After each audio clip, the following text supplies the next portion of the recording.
네, 법무부의 검찰 고위급 인사를 놓고 후폭풍이 거세게 일고 있습니다. 민주당은 연일 윤석열 총장의 항명을 비판하면서 목소리를 높이고 있고, 한국당은 추미애 법무부 장관에 대한 탄핵 소추안과 또 국정조사 요구서를 발의했습니다. 예, 두 분 전문가와 관련 내용 짚어보겠습니다. 현근택 민주당 법률위원회 부위원장, 장성호 건국대 행정대학원장 오셨습니다. 어서 오세요. 네, 안녕하세요. 예, 말씀드린 것처럼 이번에 고위급 인사에 대해서 민주당은 윤석열 검찰총장의 항명이다. 그리고 한국당은 인사 대학살이다. 이런 표현을 쓰고 있지 않습니까? 네네. 먼저 이번 인사 전반적으로 어떻게 평가하시는지 두 분 얘기를 먼저 듣고 시작을 하죠. 일단 아마 예정됐던 인사였던 것 같고요. 네. 많은 분들이 이제 1년이 안 됐기 때문에 인사를 못 한다 그러는데 예외 규정은 많습니다. 예. 그리고 가장 중요한 이유는 이제 8자리 정도가 비어 있었죠. 물론 아마 전부 채운 것 같지는 않습니다. 5자리 정도 채웠는데. 검사장급 인사. 그렇죠. 예. 근데 이제 검사장 인사를 하면 그 밑에 관련 인사를 안 할 수 없거든요. 네. 승진을 해야 되기 때문에. 그래서 아마 이게 사실은 추미애 장관이 오면서 된 게 아니라 조국 전 장관이 있을 때 하려고 했던 인사예요. 예. 근데 이제 본인이 수사 받고 이러다 보니까 오해 소지가 있었죠. 어쨌든 본인이 직접 수사 대상자 수사하는 검사들을 인사하는 거 아니냐 예. 이러다 보니까 아마 못했던 것 같은데 저는 승진도 이루어졌고 그다음에 지금 말씀처럼 이 수사 방해 목적 아니냐 이러지만 사실은 수사 여부에 없이 인사는 인사대로 하는 겁니다. 그러니까 수사 진행과 제가 보기에 인사는 큰 관계 없다 이렇게 보고 있습니다. 그 한쪽에서는 그래도 문책성 인사가 아니냐 이런 얘기도 네네. 있던데 어떻게 보세요? 그러니까 이거를 아마 이제 그 수사에 대한 어느 평가도 좀 있다고 봐요. 예. 근데 이런 면이 더 강하다고 봅니다. 지난번 인사에 사실은 청와대나 장관이 많이 관여를 안 했어요. 그러니까 윤석열 사단이란 말이 표현이 있었는데, 그러니까 윤석열 총장하고 예전에 이제 국정원 댓글 수사라든지 이분이 굉장히 본인하고 같이 일했던 분을 중용하는 편이에요. 예. 그다음에 이제 국정농단 수사를 했던 분들, 그분들 어찌 보면 특수부 안에서도 이제 윤석열 사단을 보는데. 그러니까 이번에 총장으로 부임한 이후에 그렇죠. 이렇게 사단을 지난번에 꾸렸다, 그렇죠. 말씀이시죠. 그분들이 대부분 쉽게 얘기하면 대검이라든지 아니면 주요 보직을 차지했었거든요. 예. 그러니까 저는 아마 이번에 이렇게 여론에서는 굉장히 아주 이 인사에 대해 비판이 많지만 검찰 내부는 의외로 조용하거든요. 예. 그 이유가 저는 거기에 있다고 봐요. 그러니까 그 지난번 인사에서 쉽게 말하면 윤석열 산란들은 굉장히 잘 나갔는데 거기서 오히려 소외된 분들이 더 많았다는 거예요. 그렇다 보니까 이번에는 형사부라든지 아니면 기획통이라든지 이런 분들이 조금 약진한 건 있거든요. 예. 근데 그런 부분에 본다 그러면 지난번 인사에서 약간 좀 어찌 보면 한쪽에 우대받았던 게 있는데 좀 균형을 맞춘 게 아닌가 이렇게 보고 싶습니다. 알겠습니다. 장 교수님은 이번 인사 어떻게 평가할 수 있을까요? 그래서 지금 언론에서 여러 가지 대비적으로 나오지 않습니까? 검찰대 학살 또는 항명, 윤석열 패싱, 이런 식으로 해서 여러 가지 언론이라든가 정치권에서 극명하게 갈리고 검찰 내부도 상당히 지금 혼란스러운 것 같고 예. 상당히 이제 아쉬운 것이 이 검찰 개혁과 관련해서는 민주당 집권당 그리고 대통령의 강력한 의지로 이제 공수처법도 통과가 되고 검경 수사 조정법도 조만간 통과될 가능성이 상당히 크지 않습니까? 이런 상황에서 추미애 장관이 되자마자 그동안 민주당이라든가 청와대에서 일반적으로 지금 이제 하고자 했던 예. 그런 것들을 검찰 인사를 통해서 일단 검사장급 인사죠. 이걸 통해서 이제 했다는 것인데 여러 가지 보면은 통상적인 그런 절차를 하지 않고 전격적으로 이렇게 단행한 부분이 상당히 크다. 그것은 검찰은 수사로 말한다는 그런 윤석열 검찰총장의 지론이 있지 않습니까? 예.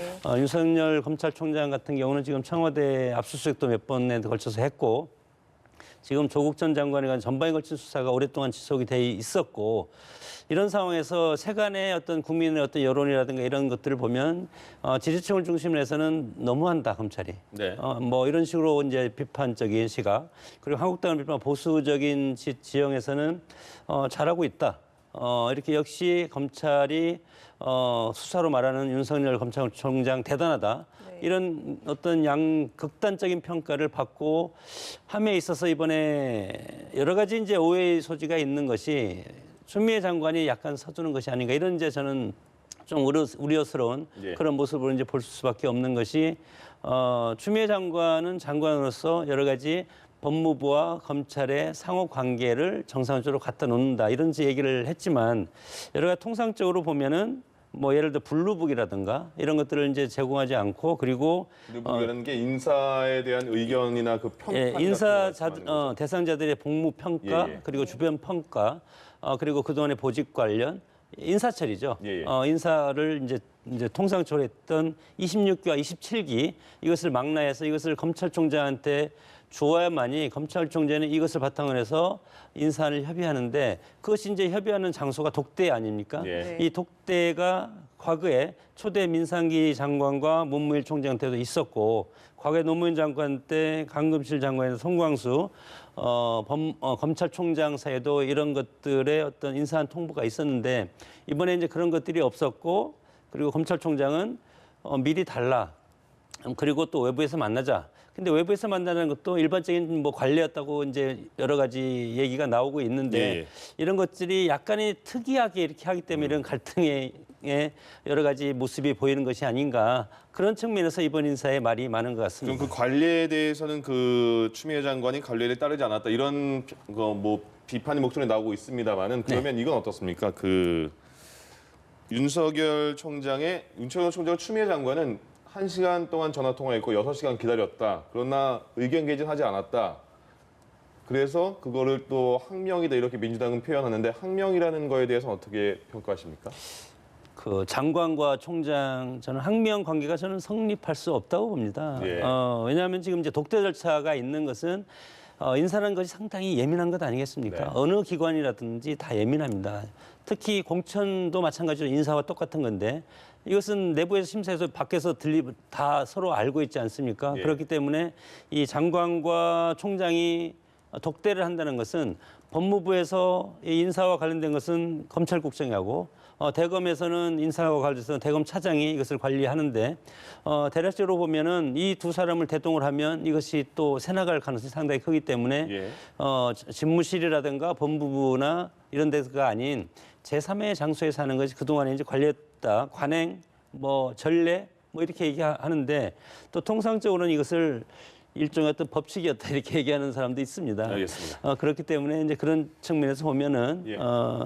저는 조금 좀 뭐 기존에 했던 것처럼 하더라도 추미애 장관이 지금 무엇을 하고 싶은 건지 저는 알겠습니다. 예, 예. 알겠지만 그것은 시간을 두고 하는 것이 훨씬 좋았지 않았을까 이렇게 생각이 듭니다. 알겠습니다. 네, 이렇게 뭐 거침없는 뭐, 검찰 네. 개혁을 말씀이 네. 반박을 안 할 수 없는데 예. 왜냐하면 사실은 이제 예전에는 뭐 그렇게 해놨는지 모르겠어요. 그러니까 미리 인사안을 주고 아니면 그 쉽게 얘기하면 그 프로필 같은 거 이분에 대한 어떤 인사 세평이라든지 그다음에 인사안을 미리 주고 제3의 장소, 그러니까 밖에서 만난다는 얘기죠. 식당이든 호텔 같은 데서 만나서 협의를 한다는 얘기인데 이게 그동안 관행인지 모르지만 저는 문제가 있다고 봅니다. 왜냐하면 미리 준다는 얘기는 무슨 사전 결제받는 비슷한 것이고 그리고 당연히 이제 공적인 일이잖아요. 사적인 일이 아니거든요. 근데 이거를 제3의 장소에 만난다. 오히려 오해의 소지가 있거든요. 그렇게 본다 그러면 지금 어쨌든 추미애 장관이 법무부로 와라. 지금 말씀처럼 뭐 전날도 3, 40분 만났고요. 1시간 동안 전화 통화도 했고 6시간 동안 기다렸으면 미리 와서 의견 개진을 하라고 한 거거든요.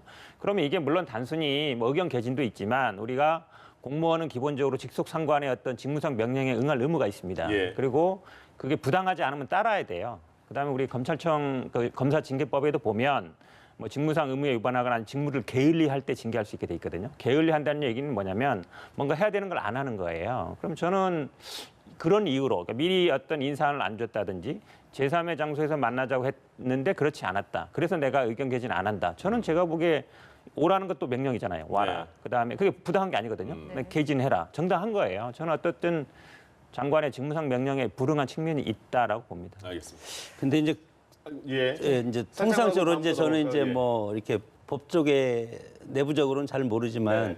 통상적인 사회 어떤 구성의 시스템을 보면은 검찰총장 하면은 야전사령관이라고 생각을 합니다. 예. 그렇기 때문에 야전사령관은 전투에서 전장을 지휘하는 장수이기 때문에 그 지휘하는 장수가 자신의 수족이 돼서 지휘할 대상자들을 여기에서는 합의가 아니죠.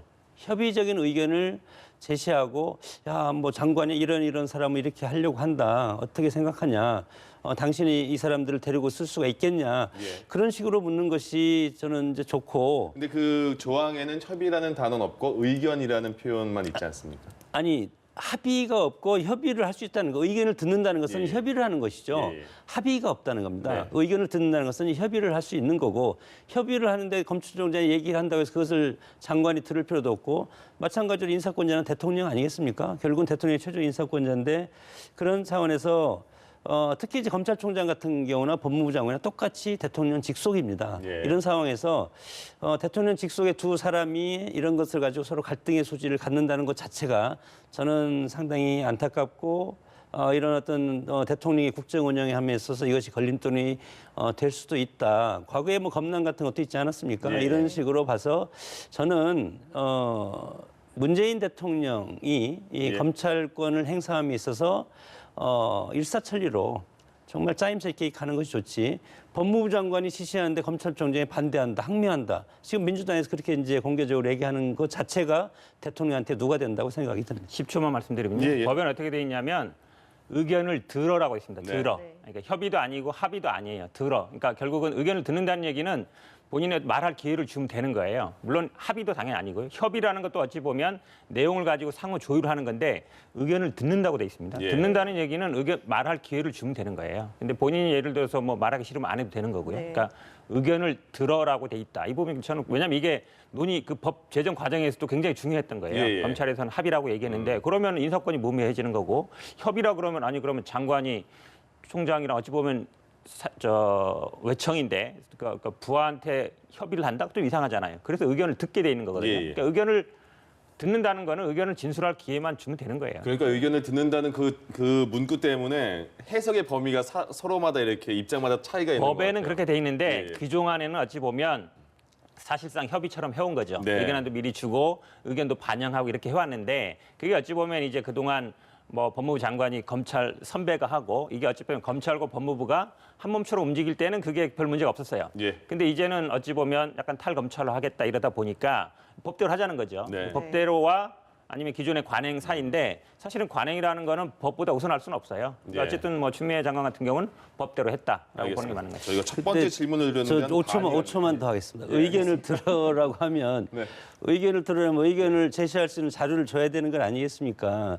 왜냐하면 이 조난 자료라는 거 아까 블루북이라고 했죠. 네. 이런 것들은 검찰총장이 볼 수 있는 것이 아니고 법무부에서 보관해서 법무부 장관은 열람할 수가 있는 건데 인사와 관련해서 의견을 들으려면 어떤 자료를 주고 의견을 들어야지 예. 그냥 와서 의견을 제시하라 그러면 본인이 평소에 얘기했던 어떤 검사들 누구를 특정인들을 이렇게 지칭해서 이 사람이 좋지 않겠습니까?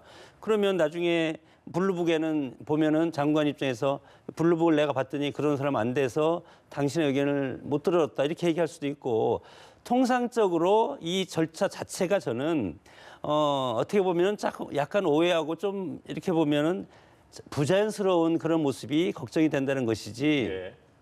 법무부 장관이 검찰총장 지휘할 수가 있습니다. 상당히 지휘할 수. 그것은 이제 조직 체계가 당연히 지휘할 수 있는 건데 이 자체가 상당히 지금 부자연스럽게 국민의 입장에서 보면은 보인다는 것이 이제 문제라고 저는 지적을 하는 거죠. 10초만. 이거는 그냥 왔다 갔다 할 수밖에 없을 내용입니다. 예, 예. 왜냐하면 사실은 검사장급이 한 40명 정도 돼요. 그리고 이번에 26기, 27기 인사 대상까지 하면 다 합쳐봐야 50명 정도입니다. 네. 검찰총장 이분들을 아마 어디서 근무했는지 어떤 사람인지 다 알아요. 모를 수가 없어요. 기본적으로. 그리고 이번에 아마 인사 대상 됐던 뭐 대검 뭐 참모 이런 분들이 6, 7명이고 그다음에 뭐 예를 들어서 중앙지검장이라든지 대충 인사된 분들이 한 손가락 꼽을 정도입니다. 네네. 그러니까 그거를 뭐 자료를 안 줬기 때문에 누가 인사 대상인지 모른다. 그건 제가 보기에 뭐 검찰총장 이분도 30년 했거든요. 누군지 다 압니다. 그래서 충분히 예상할 수 있는 거라 그거는 뭐 자료를 안 줬기 때문에 못했다라기보다는 윤석열 총장 입장에서는 이분들은 좀 건들지 말아라. 이분들은 내가 계속 가겠다. 이런 생각이었는데 추미애 장관 입장에서는 아니 어쨌든 인사해야 된다. 예. 그러니까 본인의 의견이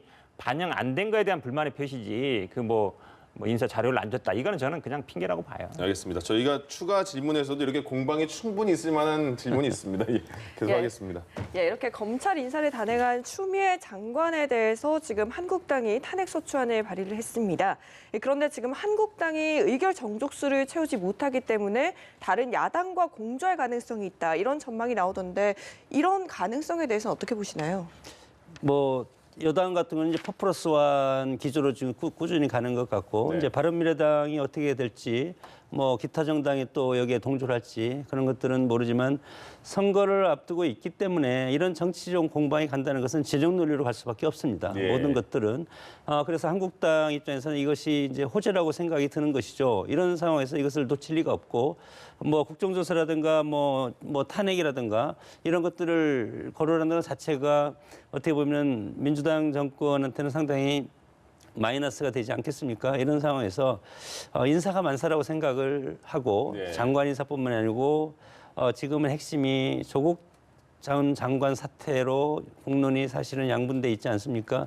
이런 것과 연결이 돼 있어서 조국 장관을 수사했던 그 수사팀을 해체하려고 한다는 것이 한국당의 논리고 이런 식으로 해석이 된다면 탄핵도 왜 수사를 잘하는 사람들을 그리고 문재인 대통령이 검찰총장 임명하는 임명식장에서 살아있는 권력도 가감없이 수사해서 낱낱이 밝혀라.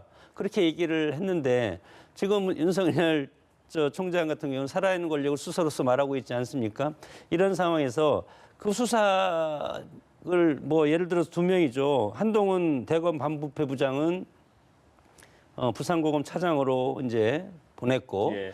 그리고 박찬호 대검 공공수사부장은 제주지검장으로 전보를 했고 이런 것들이 어떻게 보면은 이제 오해의 소지가 있다고 이제 볼 수 있는 거죠. 이런 상황에서 한국당한테 빌미를 줬다고 봅니다. 그러나 예. 한국당은 지금 현실적으로 108석밖에 안 되기 때문에 네. 지난번에 퍼플러스와는 위력을 보지 않았습니까? 이런 상황에서 148석을 채워야 되는데 재적의 과반이니까. 되는 거죠. 예.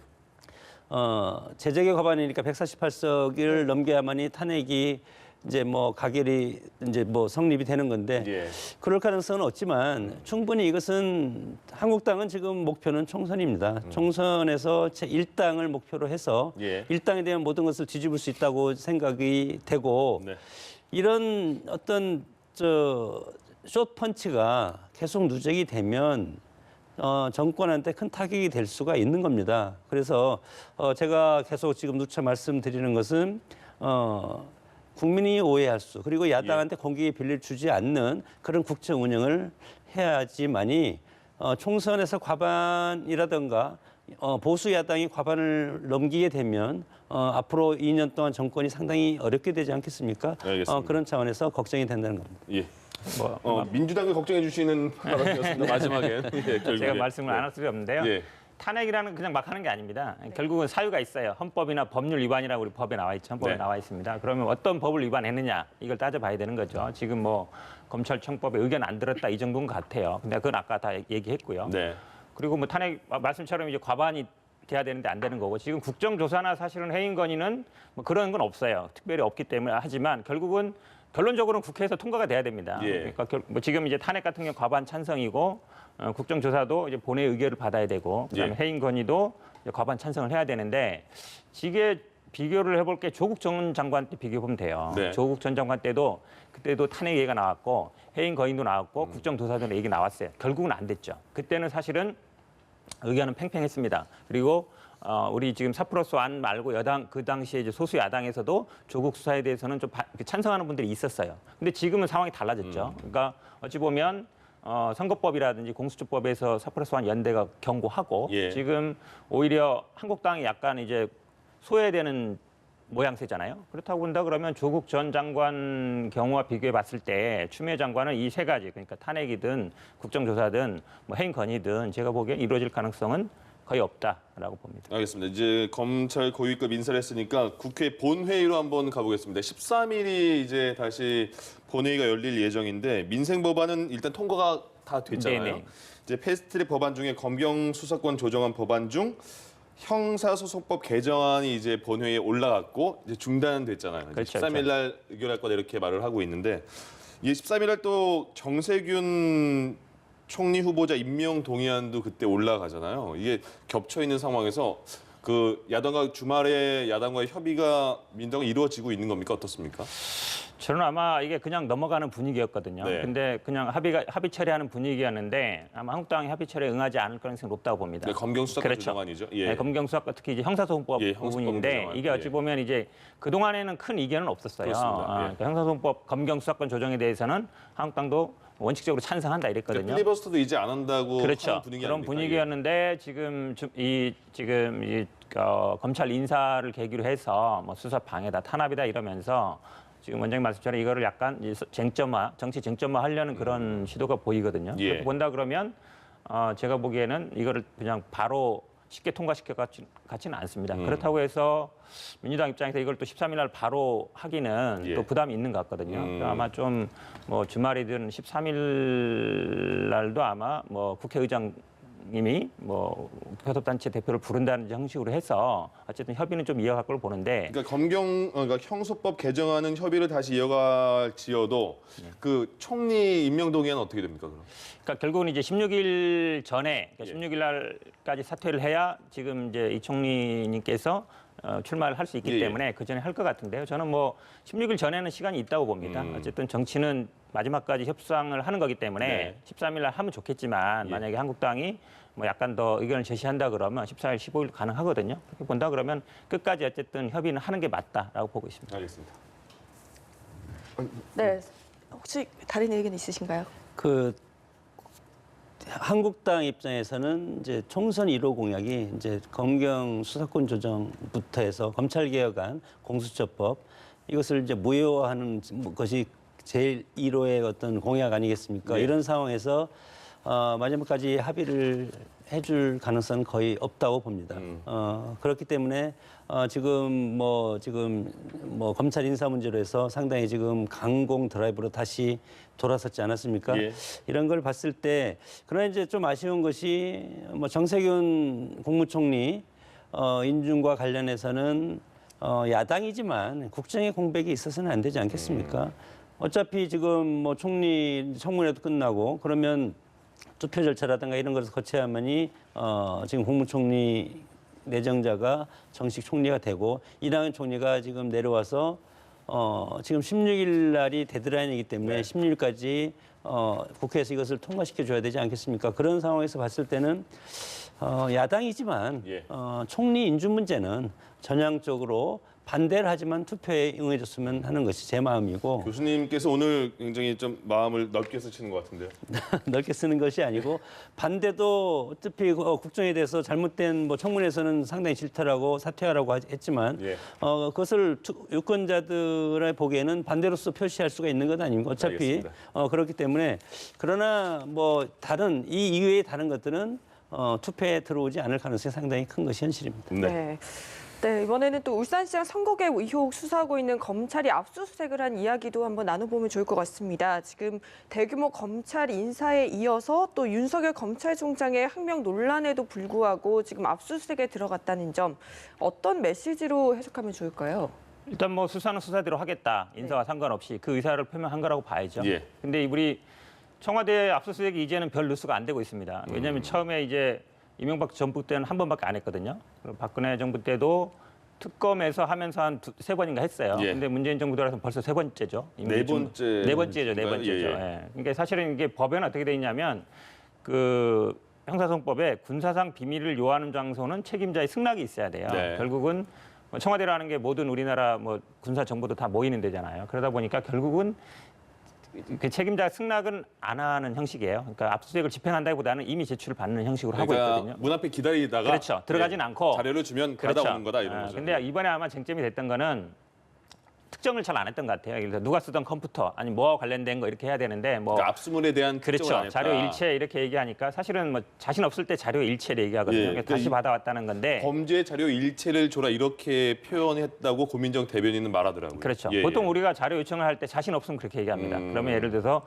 누가 쓰던 언제부터 언제까지 쓰던 뭐 컴퓨터에 있는 어떤 자료 뭐 이렇게 특정을 해야 되는데 네네. 그건 잘 정확히 모르겠어요. 예. 아마 안 됐던 것 같은데 저는 아마 뭐 수사는 수사대로 하겠다는 것도 있지만 앞에서 얘기했습니다만 이제 조국 전 장관과 관련된 수사가 세 갈래였잖아요. 예. 가족 수사는 이미 기소가 됐고 그다음에 감찰 무마 사건도 조국 장관에 대한 구속영장이 기각되면서 약간 제가 보기에는 뭐 동력을 잃었다고 보고 예. 세 번째가 지금 보면 하명 수사에 조금 더 나가서 청와대 뭐 선거 개입으로 가고 있는데 여기도 보면 그 울산 부시장에 대한 영장이 기각되면서 저는 약간 검찰이 그냥 마구잡이로 수사하는 게 제동이 걸리는 게 아닌가 싶거든요. 네. 그래서 아마 이번에도 보면 뭐 하필이면 또 인사난 다음 날인가 그 다음 날인가 그랬거든요. 예, 예. 그러면서 본다 그러면 뭐 우리는 우리 길을 가겠다 이런 의사 표현이지만 제가 보기에 뭐 그 세 가지 수사가 동력을 사실상 잃어가고 있는 게 아닌가 이렇게 보고 있습니다. 알겠습니다. 교수님 뭐, 그 저는 이제 검찰의 이제 네 번째 청와대 압수수색이죠. 임의제출 형식으로 해서 뭐 자료 일체라고 했지만 그러나 이것이 이제 법원에 의해서 발부가 됐지 않습니까? 네네.